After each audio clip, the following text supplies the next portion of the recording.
ఇప్పుడండి ఒక alternative media అనేటువంటిది వచ్చింది, మీకు కూడా తెలుసు. సోషల్ మీడియా ఇవాళ మీరు అన్నారు అంటే ప్రజాభిప్రాయాన్ని మలచడానికి ఏదైతే అంటే మెయిన్ స్ట్రీమ్ మీడియా ప్రయత్నిస్తున్నదో దానికి విరుగుడుగా కానివ్వండి, ప్యారలల్గా కానివ్వండి సోషల్ మీడియా వచ్చింది. సోషల్ మీడియాలో కూడా దానికి ఉండే అంటే కొన్ని అవలక్షణాలు ఉన్నాయి.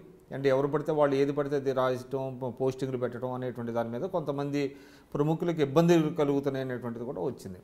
అయినప్పటికీ కూడా ఒక ఆల్టర్నేటివ్ మీడియాగా ఒక సోషల్ మీడియా ఈరోజు ప్రజలకు మంచి చేస్తుందంటారా, చెడు చేస్తుందంటారా?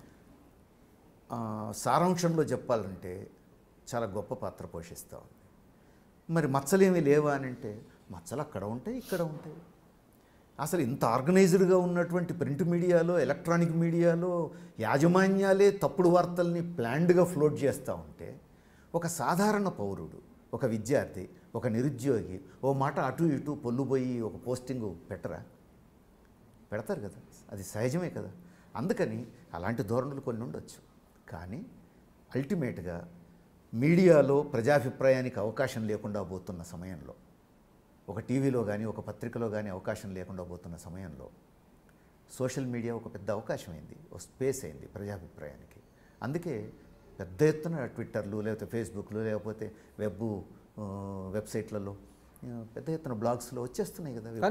కానీ ఒక మెయిన్ స్ట్రీమ్ మీడియా దీనికి భయపడే ధోరణి కూడా వచ్చినట్టుందండి. అంటే ఈ సోషల్ మీడియాకి భయపడుతున్నటువంటి పరిస్థితి వచ్చినట్టుంది మెయిన్ స్ట్రీమ్ మీడియాకి.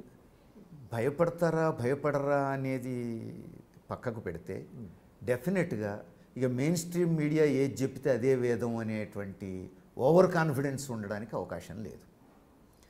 మెయిన్ స్ట్రీమ్ మీడియా చెప్పిందే వేదం అనుకుంటే కుదరదు. ఖచ్చితంగా దేర్ ఇస్ ఆల్టర్నేటివ్ మీడియా అనేటువంటిది.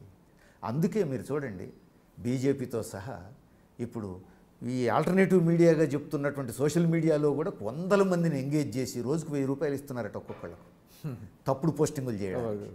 అంటే దీన్ని కూడా మిస్యూజ్ చేసేటువంటి ప్రయత్నాలు జరుగుతున్నాయి. అయినా వాళ్ళు కొన్ని 100 మందిని ఎంగేజ్ చేస్తారు, కానీ జనం కోట్ల మంది కదా. అందుకని డెఫినెట్గా ఇది ప్రజాభిప్రాయాన్ని ప్రతిబింబించడానికి ఎక్కువ స్కోప్ ఉంది సోషల్ మీడియాలో.